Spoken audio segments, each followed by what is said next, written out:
Libadde ssanyu ng'Abakristu ku kigo kya Our Lady of Mountain Carmel e Kansanga bajaguza okuweza emyaka 12 bwe ekigo kino kitandikibwawo ng'omutiibwa Kalidinaali Wamala y'abadde omutambuzi omukulu.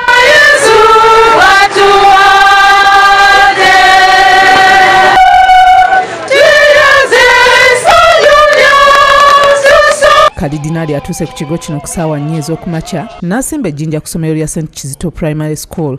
Ne Ssaabaminisita wa Uganda Ruhakana Rugunda yeetabye ku mukolo guno ng'ayanirizziddwa bwanamukulu w'ekigo kino Reverend Father Achilles Mayanja, Kalidinaali ne bannaddiini abalala.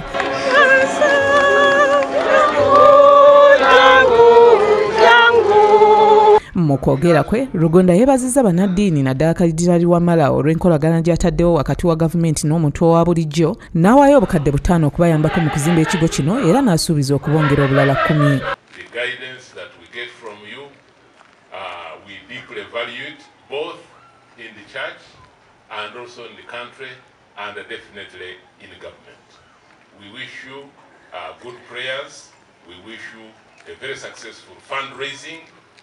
This is what the country needs, and may the Almighty God be with you all.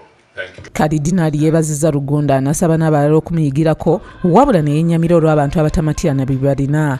And I'm sure that with your help, we too will progress with the projects that have been introduced to you.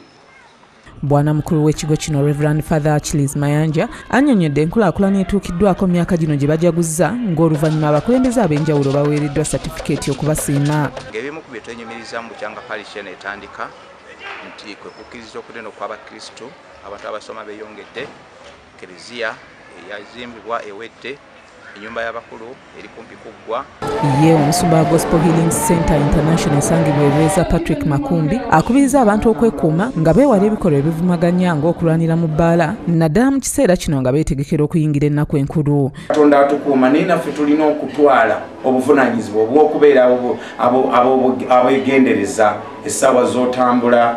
Asabye abantu okwebaza Katonda ku lw'ebyo by'aba bawadde nga tebannamusaba olwo nno asobole okubawa ebirala bye baagala. Ne weebaza Katonda olw'ebintu by'akuyisizaamu. Ebintu biba bingi nnyo Katonda by'atuyisaamu, naye kitwala omuntu okutegeera n'amanya nti wadde alina ssente naye ate tasobola kugula bulamu bwe. Ng'okusaba kuwedde omusumba agabudde abantu ekijjulo ekibayingiza mu mwaka omupya.